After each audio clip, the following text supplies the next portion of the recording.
Good morning, good afternoon, and good evening. Welcome to another episode of Voices for Excellence. I am your host, Dr. Michael Conner, CEO and founder of the Agile Evolutionary Group and proud host of VFE. And of course, this is our Black Excellence series celebrating Black History Month. And today we do have excellence on our show. This episode is personal to me because I have known this guest, I'm going to date myself, for about 12, 13 years, literally 12, 13 years. This person has seen me climb the ranks from assistant superintendent to chief academic officer to superintendent, and now this transition as the CEO and founder of the Agile Evolutionary Group. I have heard my guest today, Miss Venola Mason, keynote around the country when I was an assistant superintendent, chief academic officer, and superintendent. And then also I had her work with my teachers because she is that extraordinary. We want to talk about an instructional leader, SCL czar. We got her today on VFE for our Black Excellence series. And I am proud to introduce my young friend. Before the episode, I said, wow, we've been knowing each other about 12, 13 years. She's like, you getting old, I'm young. So to my young friend, partner, professional colleague, everything, all of the above. I mean, she's seen when my son was born all the way up to now he's in third grade. Yeah, I'm getting old, you're getting younger. It is my honor to have Miss Venola Mason. She is the CEO and founder of AchieveIt Educational Services and the proud president. Look at this. I'm about to say superintendent. The proud president of Georgia APSE. That is the Georgia Alliance of Black School Educators. Venola, how are you, Miss Young Lady? I'm doing well, sir. How are you? I'm doing well. It is always good to see you. First of all, thank you for coming on the podcast, but more importantly, thank you for being a long-standing and true friend of mine. I've really appreciated, Venola. Yes, let me tell you, Michael, I appreciate you. You know, I've been listening. I'm like, okay, well, when it's going to be my turn, I have to get on here with Michael and share. And so I just appreciate you having me, and I'm looking forward to having a great conversation. I'm ready to dig in. Absolutely. And I'll tell you this, right? And I'll never forget this conversation. Venola, we were at the Model Schools Conference. Mm-hmm. And I remember you had just came out with your book, all right? And I remember you were debuting that. And I was like, I want to write a book one day. And I remember what you said. You said, oh, it ain't that hard. And I'm like, it's hard. I'm going to be I can't write that much. And then as I was going through the process to my audience, Venola was the biggest supporter of mine. So, thank you, Venola. We're going to talk about your book too, but we're going to go right into the podcast episode. It's going to be like one of our geek out conversations. So you go, you ready for it? I'm ready for it. All right. I mean, this is literally, Venola, this is going to be hard for me because you know why? You've been such a long-standing friend. It's like, I'm just picking up the phone and calling you. So, but Venola, for my listeners, for my viewers who do not know Miss Venola Mason, right? When leaders, teachers, and education stakeholders engage in a professional workshop with you, seminar, or hear one of your national keynotes, what song defines your excellence and equity stance in education? Well, that is a great question. I would have to say my song would be Diamonds by Rihanna. I don't know if you heard it, you have to definitely put it on your playlist. But this song, it really speaks to me because in our journey, in our excellence and equity journey, there is so much pressure put on us to stay silent, not to speak up about inequity or injustice. And there's a lot of pressure not to speak up on behalf of the marginalized communities that we find ourselves serving, and a lot of that is in fear for us, not wanting to become marginalized ourselves. And so, with a lot of pressure, there's also a lot of pressure for us to just go along with the status quo. But we know that when we get into situations where there's extreme heat and where there's pressure, that's how diamonds are formed. And Mm. so I say to all of the equity warriors out there watching this and listening, just keep fighting, keep pushing, and keep applying that pressure. Because when it builds up enough, we know that systems can change, we know that schools will change, and our students will shine bright like those diamonds. So go ahead, Rihanna. There we go. Shine like no, I don't want to start saying that. But Venola, you're absolutely correct. When I think about pressure, Mhm, and I want to break this down from an analytics term, looking at multiple variables, right? mhm, Compounding variables. And when I think about this in the education context, I focus on whether it be chronic absenteeism, whether it be teacher shortage, whether it be the implementation of the legacy operating model, where instruction, where learning is rote and didactyl. And I like to say promulgating the status quo, we have to put the pressure on to make those changes, the yeah, necessary transformative action to create learning conditions in alignment to Generation Z, Generation Alpha, because guess who our diamonds are, right? Our babies. I like to say our babies, our students, Generation Z, yeah, Generation Alpha. You got a Gen Alpha son. I have a Gen Alpha son. And their radical needs are fundamentally different than the model that's being optimized and operationalized in practice. And those are our diamonds. And we have to continue challenging the status quo. But yes, I got the song in my head with Rihanna, and you are absolutely right because we want our kids, Generation Z, Generation Alpha, to shine like a diamond. I don't sound like Rihanna, all right? All right, but no, I was going to do it, but I backed up and I said, no, I don't want anybody to, immediately turn off the podcast. But and as I was saying at the outset, Vanola, just absolutely super, super, super happy for the success that you have been experiencing within the field.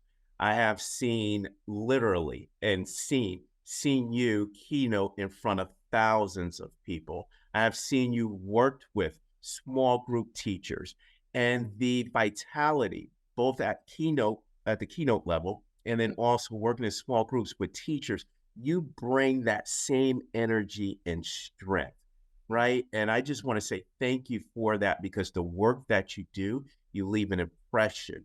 People leave your session, leave your keynote sessions, seminars, as feeling like they have a one-to-one relationship with you because that's the environment you create where educational and pedagogical risk are taken. So really appreciate the work that you have done over the last 12 years. I've seen you, right? And many, many, many more. I know I'm getting old. We always, when we see each other, we always going to say that. But within the past 2 years, you mhm, have founded, right? You have founded your own organization called AchieveIt Educational Services, and now serving as the president for the Georgia Alliance of Black School Educators, where the national conference, you're hosting the national conference next year in Atlanta. But first, highlighting the work of Georgia ABSE, right? I want you to talk about the key initiatives that you have for 2024. We know mhm. that the national conference is coming up. And then also, too, I want you to highlight your organization, Achieve It Educational Services. What are the solutions and how are you providing support to educators across the country? Yes, thank you, Michael. And let me just tell you, I have been a member of NABSE, which is the National Alliance of Black School Educators, probably, I guess it's been like 3, 4 years now. And I have just been so impressed with their level of leadership on a national level that I said, oh my goodness, where is this in Georgia? How do I sign up so that I can make, some of the impact that they're making on a national scale, make some of that impact right here in my home state of Georgia. And so it's been about 2 years now since we've launched the Georgia Alliance of Black School Educators.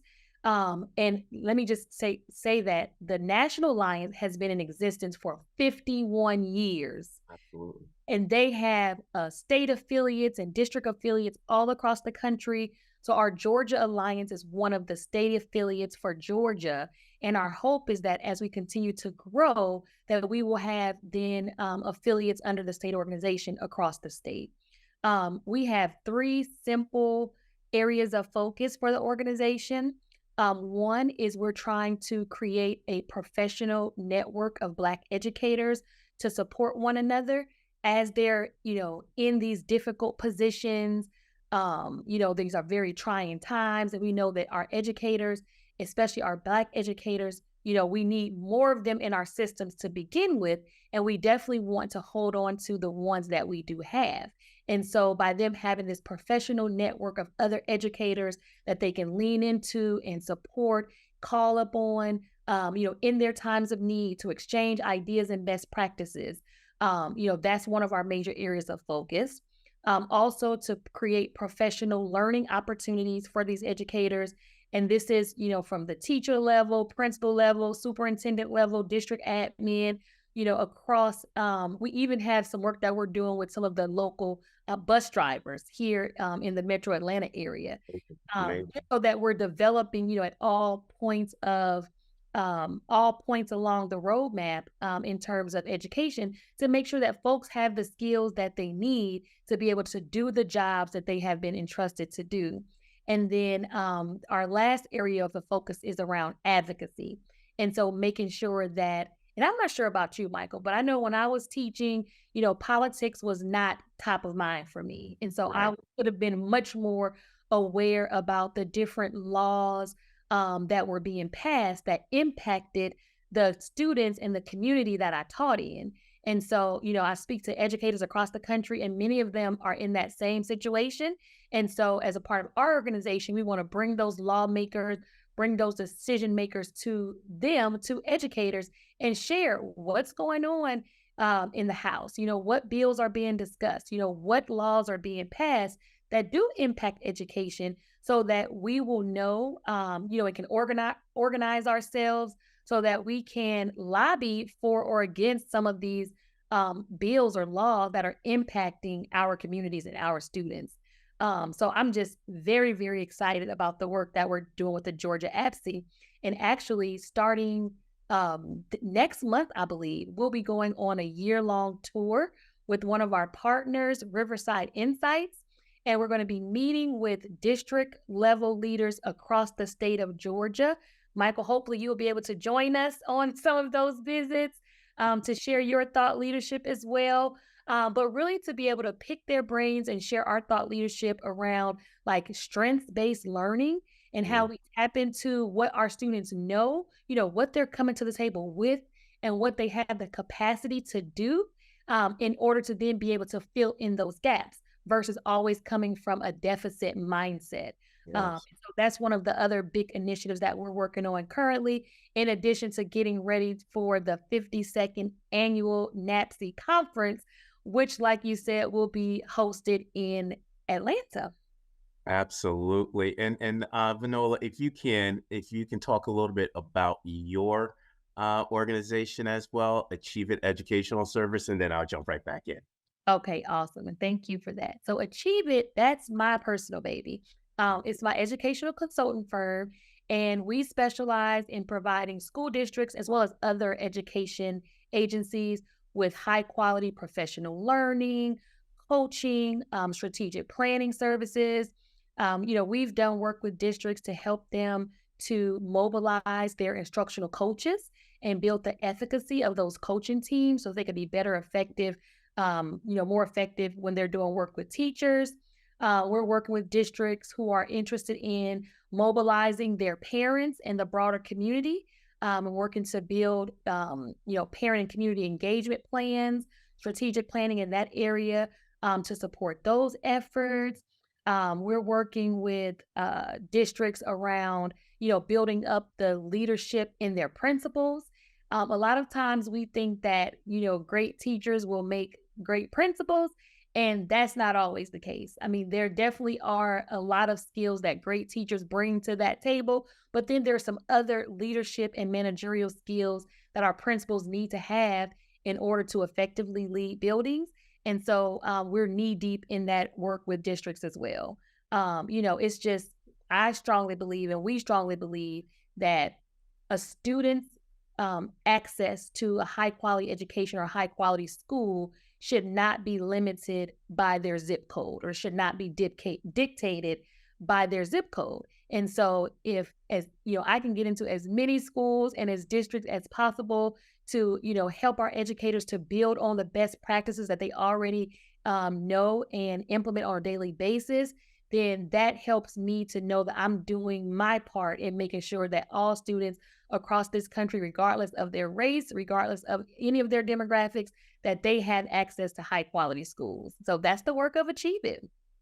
Beautiful. And thank you, Venola, for that answer, especially your leadership with Georgia APSI and the impact that you're having in the education ecosystem with Achieve It. When I unwrap specific meta themes Mhm. from your answer around the work of Georgia APSI, and again, great leadership. Thank you for everything.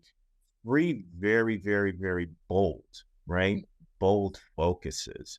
Um, Professional learning, professional networking for Black educators. I think that when we talk about, I don't have the research in front of me or any of the latest statistics, but from what I understand, is that we're seeing a significant decline of Black educators in the classroom, Yes. even leadership. I believe right now, for Black women superintendents, we're at 1.3% nationally, right? So these internal affinity groups where there's support among each other. When I was a teacher, Vanola, I remember this. Um, there was no really affinity groups for Black male teachers to come together, right? Right. There wasn't many. And I was a fourth grade teacher, and I didn't see many Black male elementary teachers. And this was roughly about 20, 22, 23 years ago. So we're still having that same quandary in education, but the intentionality around Georgia APSI to be able to support Black teachers, create those affinity groups and leaders as well. Yeah. But more importantly, you're looking at retention, how to retain Yes.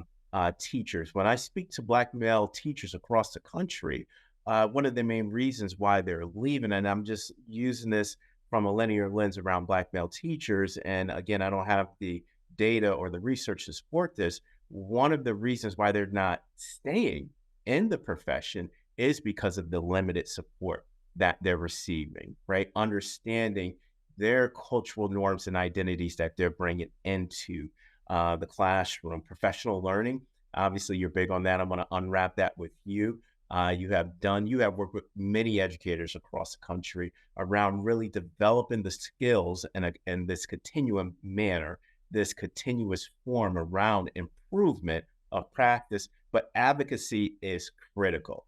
Yes. Advocacy, when I look at it from a legislative and policy standpoint, and you stated it, right? We want to be able to have a voice to ensure that these policies are equitable and creating access for high quality learning experiences for students, high quality learning conditions for leaders and teachers. And yes, I will be down there in Georgia with you and the Riverside team when you talk about strengths-based learning and ability-based learning. We're going to unwrap that in a later question. But again, pivotal when you look at the work you're doing for Georgia APSI and Achieve It, you're just highlighting all of your expertise, right? And being able to go out and work across the country with leaders and teachers. But I want you to unwrap one specific main idea that, or one theme, I apologize, that I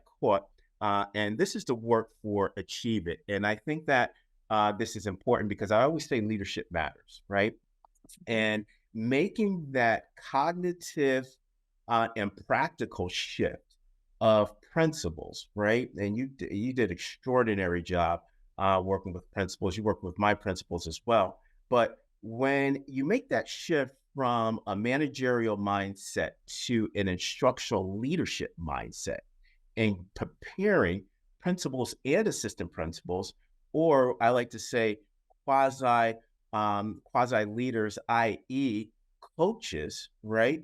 And Yes. we want to make that position meaningful and deepen the level of effectiveness. Instructional leadership is paramount. Can you just unwrap for my audience and my viewers today the importance around leadership, like you said, with principles, but deepening that thread, focusing on instructional leadership? Yes. So, Michael, that instructional leadership is huge. And like I said, many times when we have people coming up through the ranks, they may be good educators, but that managerial and leadership piece may not be there. Or you could have someone who is very good on the managerial side and they can manage people and things, but then that instructional leadership is not there. And so, with the work that we do through Achieve It, we want to make sure that both of those pieces are there because we know that you have to have both of those pieces in order to be a strong building leader who is then building up strong coaches in his or her building. And I have not been in one school, Michael, that was great where there was a poor principal. Right. I don't know if you've seen it in your 20 some odd years in education. I have not seen it. And I've probably been in at least 47 states across this country. Haven't seen it yet. And so I think that it's very important for us to help to develop principles in both of those areas. And then, work with our instructional coaches to ensure that they are also being developed in both of those areas so that your pool for your assistant principals and your principals is rich. And you don't necessarily have to look outside of the district or across the country or, face all of these different shortages in leadership because there's right now and since COVID, there's been a high turnover in leadership as well. We have to do a better job of developing the folks that we have within district so that when those positions open up, these folks have those strong instructional skills and they can lead the building in that way, as well as those strong managerial and leadership skills so that they will be a full, well-rounded principal.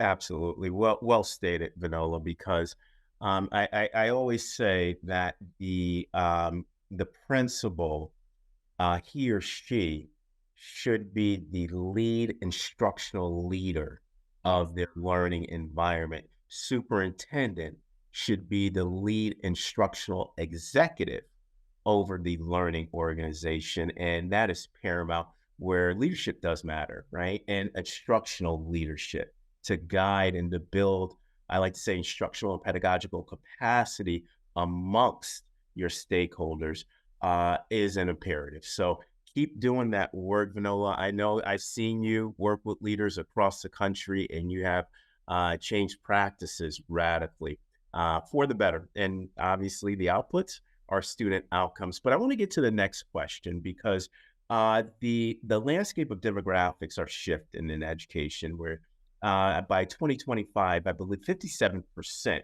will be Black and Brown in public education. So now, with this or with your grounded experience with instruction, with pedagogy, with differentiated practices, how do we achieve the vision of being culturally responsive? Right now, I think because of the demographic data, it's essential that we have to become culturally responsive, metabolizing culturally responsive systems, but creating culturally responsive environments that is undergirded with pedagogy that is responsive to all students. But how do we create those integrated systems in the AC stage of education with this new cultural dimension shifting radically in education? Yes. Oh my God, that is such a good question. It's so heavy and deep. Um, so first we need to look at the state of education in this country, and we need to look at the demographics. And like you said, the demographics are changing dramatically. And so where you have certain schools or certain districts where, they have been predominantly white for years, Mhm, mhm. years. And so now those demographics are changing, but you know, the community may or may not be welcoming of those changes. And so you could find yourself in a situation where you have a staff, let's say a community of educators who, first of all, they may not have signed up for that change, number one. And then they may not feel as equipped to support and work with the new population of students that they have. And I believe that we have to start with mindset. Yeah. We have to allow, give our educators the space to be reflective about the changes in the community. We have to kind of dig in with them and try to get a sense for, what their mindset and what their beliefs are.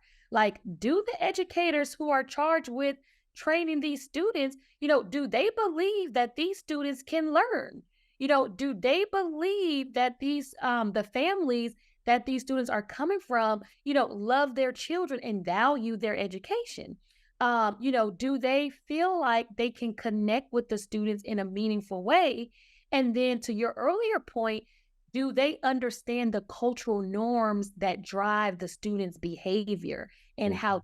they act? All of those are things that may not be, the first things that jump out us in terms of training for our staff.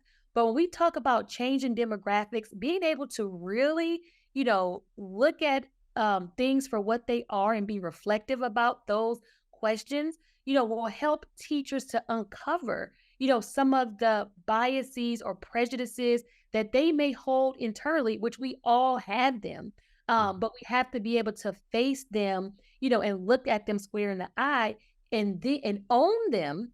And then once we're able to get to that point, then we can start to unwrap that and unravel it and, figure out, okay, so I know this is how I came into this feeling. Now, what experiences do I need to have? What learning needs to take place for me to be able to shift my own attitude and my own mindset? And I think once we, have our educator training to shift in this type of direction, then we can start to, build those other skills that the teachers and the other educators will need in order to be able to address, the shift in the demographics.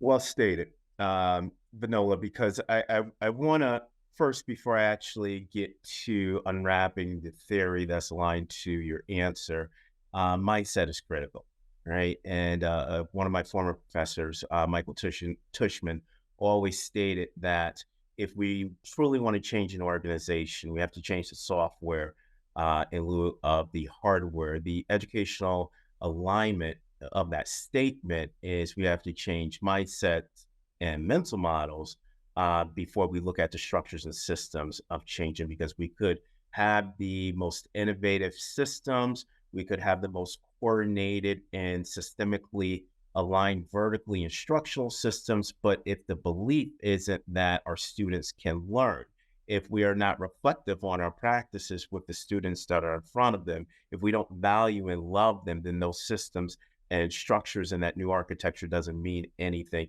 You are really challenging, your statement is really challenging the underlying assumptions of a school culture or an organizational culture. That goes back to Edgar Schein's work around organizational theory.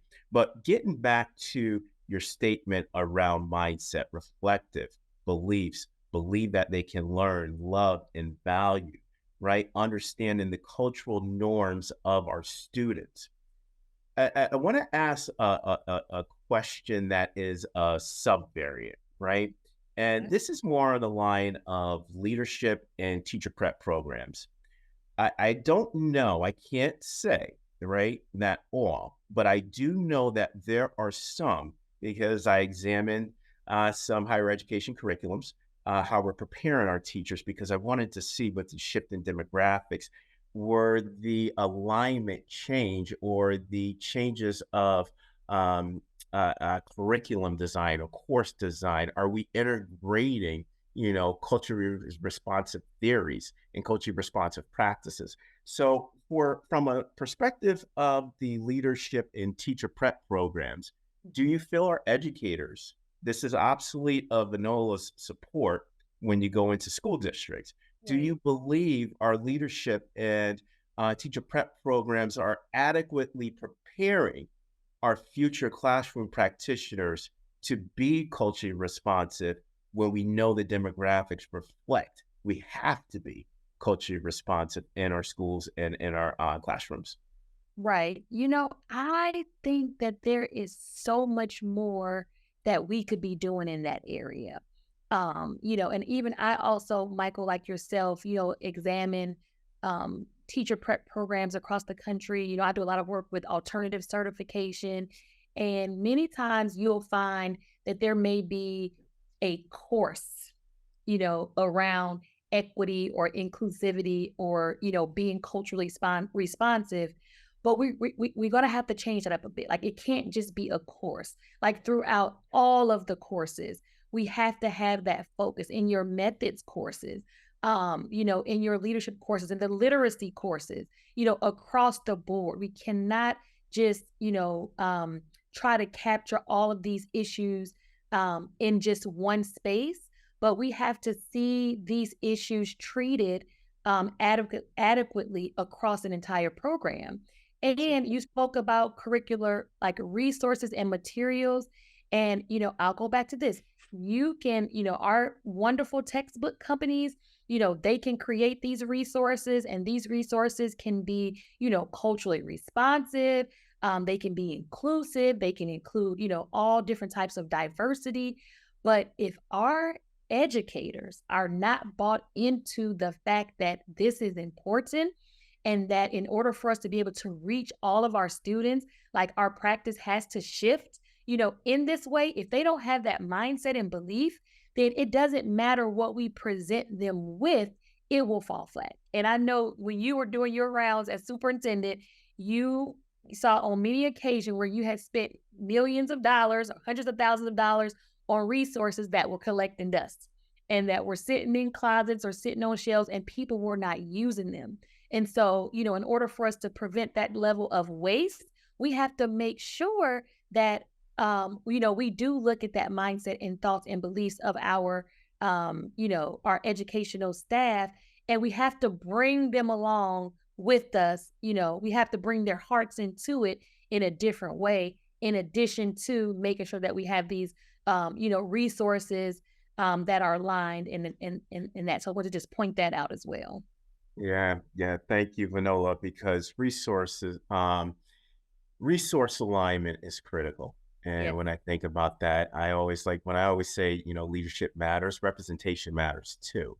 Yes. And aligning those practices, instructional strategies, high yield strategies, specific methodologies where resources that students see themselves, students' cultures are appreciated, intentional. We have to be intentional about that and a level of boldness Yes. because we know that, this world has become highly politicized, right? And I've heard some stories where now parents are going into classrooms threatening teachers. I couldn't even imagine that, Vanola. But again, thank you for that because we have to continue to push forward. Because Yes. when we look at it from a statistical standpoint, if we have 57% of our population are Black and Brown in public education or education in totality, we have to ensure that there's that systemic and critical alignment with regards to using practices that understand and know the cultures that are in our classrooms. But I've been enamored, right? So yes, now we can talk about this because I'm an author. You're an author, right? You listen, I'm a neophyte compared to this, right? To your book, Teach Up. I love it. I remember I got my signed copy. And yes, Vanola, I did read it. I have an affinity for reading. So yes, I'm supporting my friend. Of course, I read Teach Up. I would say it was you gave it to me, signed at model schools. And Yeah. I probably had that finished 6 days later because it was one of those you can't put down the book, Vanola. You did a phenomenal job with that. But your book, right? It underscores effective practices, high yield strategies for leaders and for teachers in the educational ecosystem to apply to their pedagogical repertoire. But one of the overarching threads throughout your book is grounding what you stated at the outset, or actually last question, growth mindset. You talked about that, right? Now, in the AC stage of education after COVID-19, growth mindset is continuous learning for iterative practices. We have to be dynamic as opposed to this level of domain expertise. So, using strategies or some of the critical theoretical underpinnings from your book, what advice would you give leaders and teachers to continue learning within the profession despite the compounding factors that plague our everyday classrooms? Goodness. So Michael, one of the mantras that I live by is to live is to learn. Mm, Like, it's simple, and I really strongly believe in that. Because, as educators, we have to be continuous learners, and that has to be a part of our core beliefs because it's at the core of the work that we do. And in the same way that we want our students and our staff members to continue and to develop and grow and learn, then we have to model that behavior for them. And I'll take a look at your schedule, even us trying to get, this on the books. It's like we are super busy and, mm, everything is super crazy. And so, unless we're really purposeful and intentional about, taking part in these learning opportunities, trust me, it will not happen. And so, a few things that, I kind of do and that I talk to other folks about doing in order to just, stay current, to continue learning so that you can always be at your best for your staff and for your students. And like the first one, one thing that, I encourage other folks to do is either, be a part of a book club or start a book club. Like well, this does not apply to you, Michael, because you're reading at least 5 books a day. So I don't even, this does not, this is not you. I know you have at least 5 books on every plane ride you take, and you're probably done with 3 of them before you land. But You for know us me way common too folks, well, Venola. You know me way too well. yes, for us common folks, it's hard for us to, just find the time to get that reading in. And so, if you're a part of a professional book club that you either, join or start, then you could commit to reading. I mean, you could even start with, a book a semester, maybe moving into a book a quarter that you are being held accountable for reading and then having a discussion with your colleagues. Another thing that folks can do is subscribe to an amazing podcast like this one, where they're able to hear from education leaders such as yourself and all your guests on a regular basis, to stay in tune with what is going on in specific districts, what's going on in schools that can inform their practice and keep them current. And then also, subscribing to a news feed like Ed Week or something similar so that you can stay up on the latest in research, around the country, sometimes internationally, just so that you can, stay informed. And then lastly, I'll say, making sure to connect with an organization like the National Alliance of Black School Educators or our state affiliate, the Georgia Alliance of Black School Educators, so that you can stay connected with the people. And it's really important to be able to connect with folks that are outside of your school and outside of your district so that you can not only share the wonderful things that you're doing, at your school or in your district, but also learn from others and, others within your state, outside of your state, across the country and be able to exchange those ideas and then bring it back ultimately to be able to help your students. So, I mean, that's just a couple of things that I would throw out there for teachers Yeah. and leaders, just some, easy, quick things we can get on the calendar to help us to make sure that we're purposeful about continuing our learning. Yeah, yeah. Thank you for that answer, Vanola, because I remember when I was a teacher, right? And when I started out, and then also my initial stages of leadership. Mm-hmm. I remember, well, we didn't have AI back then. We didn't have asynchronous or synchronous type of learning. I remember I used to, and please do not hold this against me. I used to actually take, I can't believe I'm even admitting this, sick days to go to conferences to learn. Mm-hmm. Right? Yeah.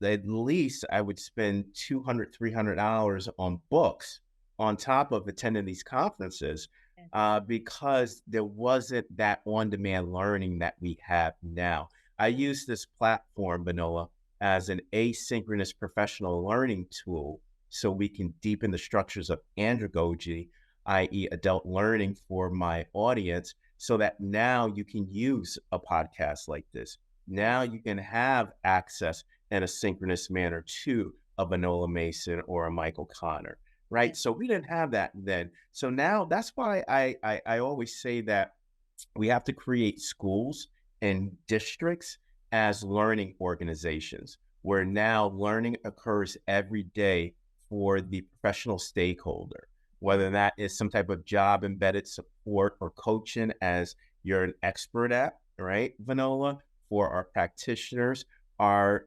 instructional leaders reflecting on the data, low inference data, benchmark data, running record data, wherever it might be, to improve professional learning and practices and leadership practices as well. So, well stated, Finola, because I think that we have to seize this opportunity of AI and how technology is being underscored. And we have to always remember, join a professional organization. I Yes. don't know which one you belong to my audience, but please Yes. join a professional organization. There's NAPSI, there's the Georgia APSI. Now I'm going to represent my, affiliate, the upstate New York APSI. So please get it. Yay, yes. Shout out to our president, Dr. Barbara Mullen. But please join an organization and couple that with the variety of different strategies that Venola provided you. But Venola, I'm going to get into your expertise now. What you are known for. Okay. And I feel bad, right? Because I wrote a blog entitled Closing the Loop on Excellence.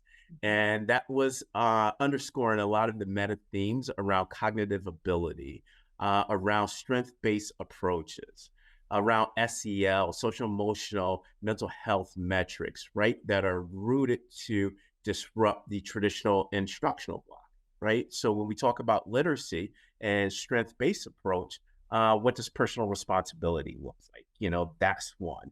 Another is how a student might manage his or her time in the context of the grade level content and strengthening that differentiation. So these are, some of the critical, I like to say, categories that we have around SEL, but I really want my audience to unwrap your foundational and expertise knowledge or expert knowledge around this area. The goal has always been to individualize instruction and practices where that strength-based approach is underscored in every single classroom, even to deepen and strengthen differentiated pedagogies. I'm going to use that in the plural sense. But if mental health, and please, and be unapologetic when you answer this, okay, Venola?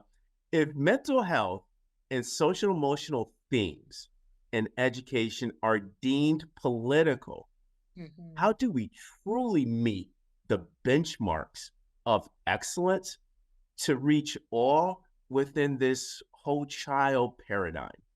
And please do not hold back on this question.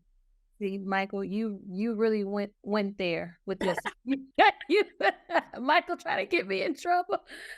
Um, but let me say first that um literacy, it is and remains and has been a top priority for our nation, right? Like, I mean, across the board. So right now, about see, and I looked up the percentage just to double check. I was still on point before the call. 68% of fourth graders across this country are reading below proficiency level. That is more than half Yes. of all of our fourth graders across this country, across racial lines, are below level with reading. Um, and if you want to add that, you talk about mental health and you talk about social emotional learning, all those things, they're being politicized. And so educators are not even being able to use the resources and services that they know will make an impact in these areas because they are in fear that they will lose their jobs. Right. And we've been seeing it happening on a daily basis. Teachers are really being what do you call it? Like they're confused, they're worried, they can't practice with confidence because they're not sure if what they're teaching or how they're teaching or what if their approach is going to get them fired or have them lose their certificate.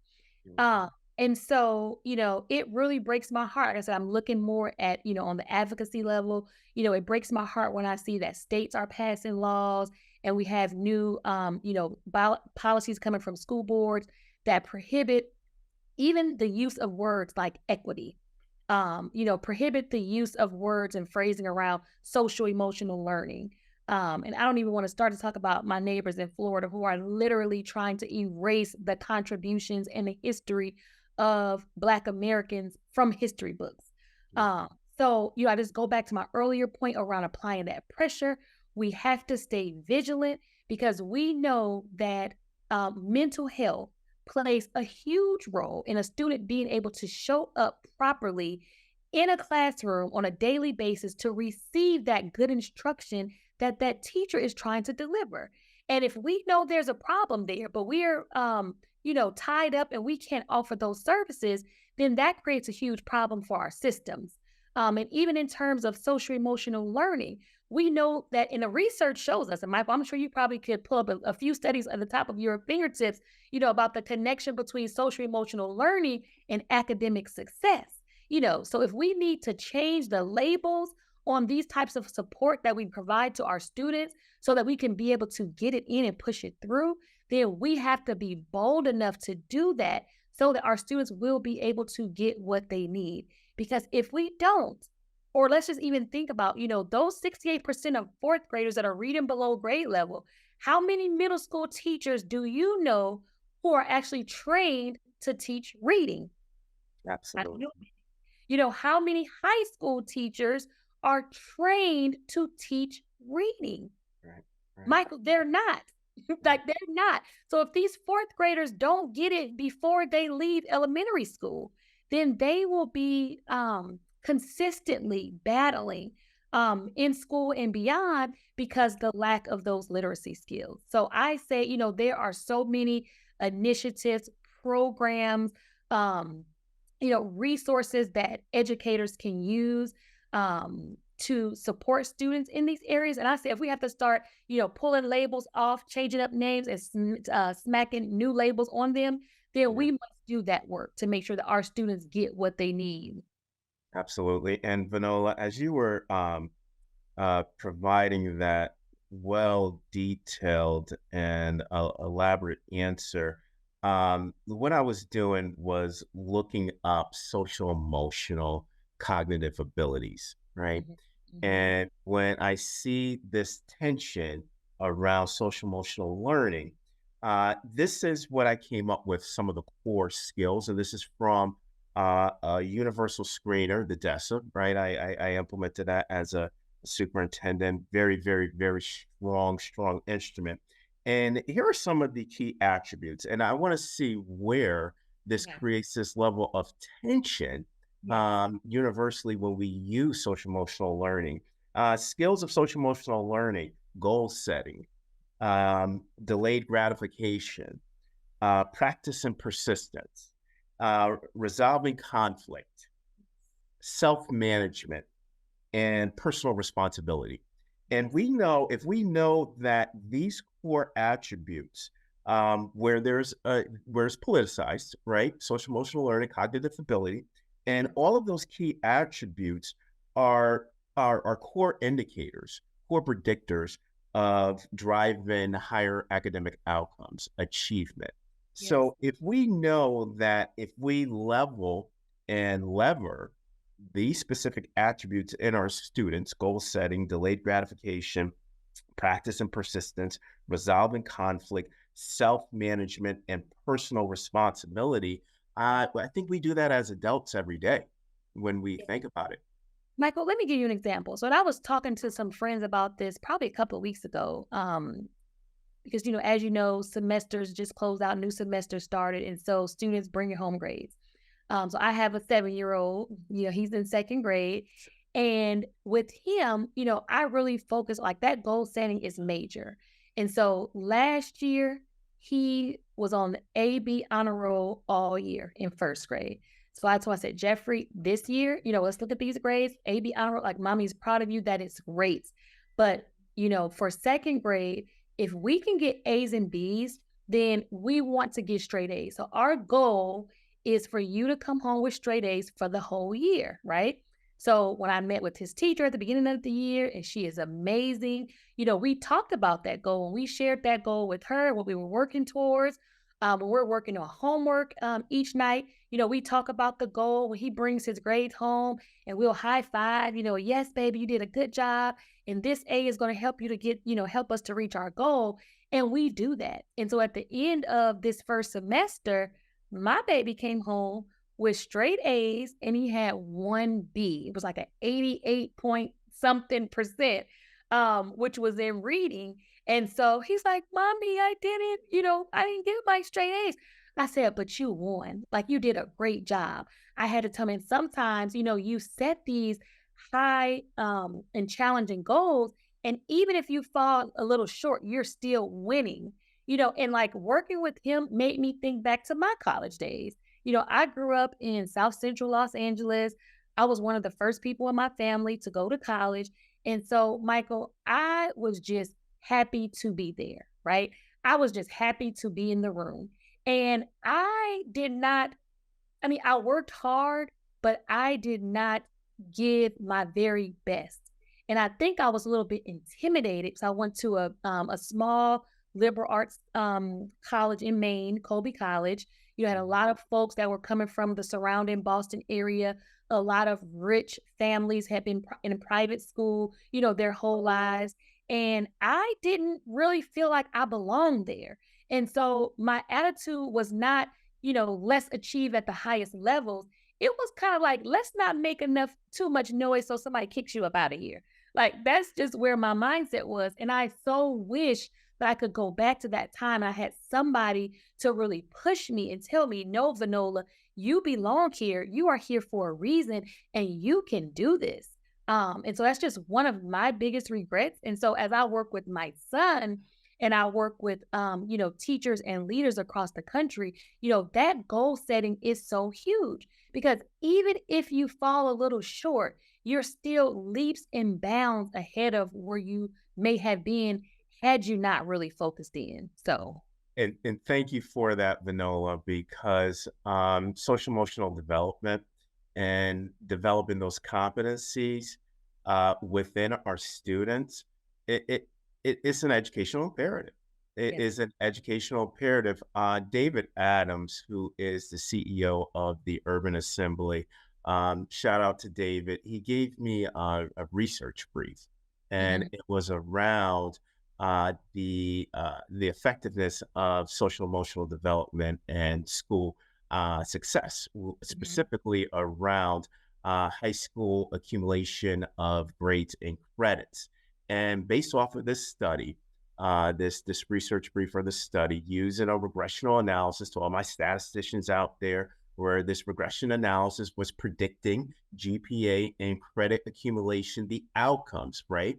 The Mhm. outcomes was this is that social emotional learning competencies accounted for approximately 47% of the variability in GPA and 55% of the variability in credit accumulation. Thank you, David, for that research brief, because that essentially assures you that there are systemic relationships, right? Or social emotional learning is development is the proxy for academic success and outcomes. So I when I look at the goal setting, resolving conflict, Yeah. self-management, personal responsibility, we have the research and the data in front of us. I don't see how that is politicized. As my mother would always used to tell me when I was growing up, and I say this to my 8-year-old, yes, Jeffrey and Mikey are friends. My 8-year-old Make it make sense for me. That's good. Make it make sense. So, Venola, last question. All right. Last question on me. I got you on. Yay. Right. Now, people get innovative with this question. Okay. They use 3 words. I got some rule followers. I got some disruptors, right? Who 3 words plus.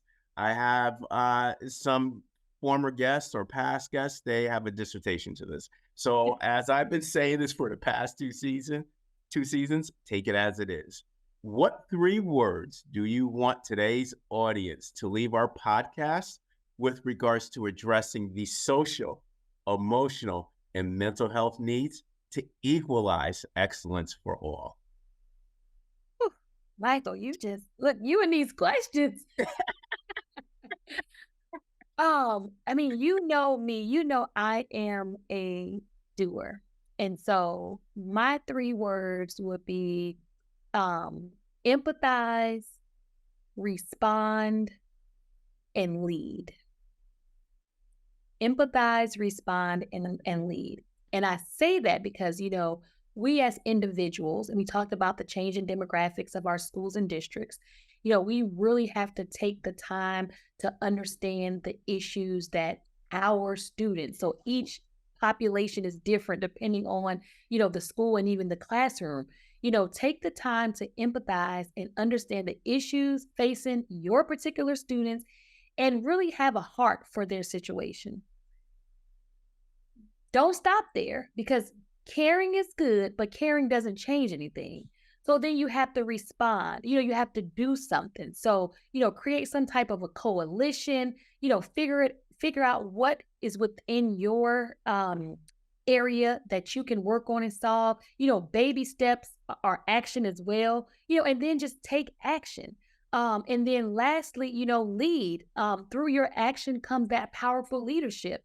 And, through your leadership, you can empower and motivate others to hop on board with you, which will broaden your influence and your impact. So if I had to leave your audience with 3 words, about, how to address social emotional learning, mental health, just to make sure that all students are getting what they need, that's what I would say. Empathize, respond, and lead.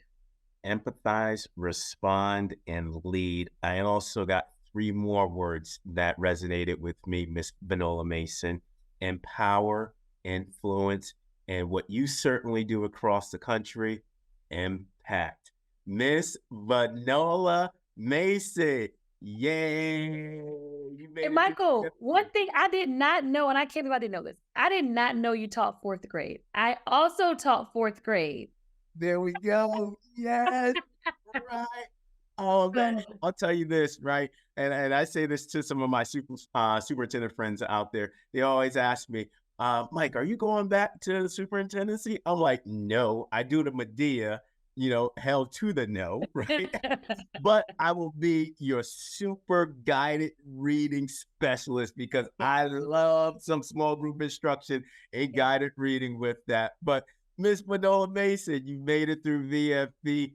Thank you so much, my sister. Really, basically, my sister, knowing you for over a decade, right? I'm getting older, you're getting younger. But to my audience and to my viewers, if they want to get in contact with you, with Achieve It, or let's say that we have some Georgia education leaders and stakeholders that are in Georgia listening to the episode right now, how would they be able to get in touch with you? yes, so with Achieve It, folks can look up the website achieveIted.com, or they can email me at vmason@achieveIted.com. And then for the Georgia ABSE, our website is ga-abse.org. And they can also email me president@georgiaabse.org. And you heard it right here from one of the national experts that I learned from consistently, have really, really good conversations, and has supported me through my journey. It's just been an absolute honor to have Miss Venola Mason on VFV. Happy Black History Month, Venola. Yes, happy Black History Month. Thank you, Michael, for the invitation, and thank you for such a wonderful conversation. Absolutely. Thank you, Venola. I'll talk to you soon. And yes, I will be down in Georgia for that. No, Yay! yes, of course. Peach State, right? Yeah, That's it. the Peach State. Yes. And it's going to be nice too. Get away from Yes. this upstate New York weather. And to my audience, onward and upward, everybody. Have a great evening.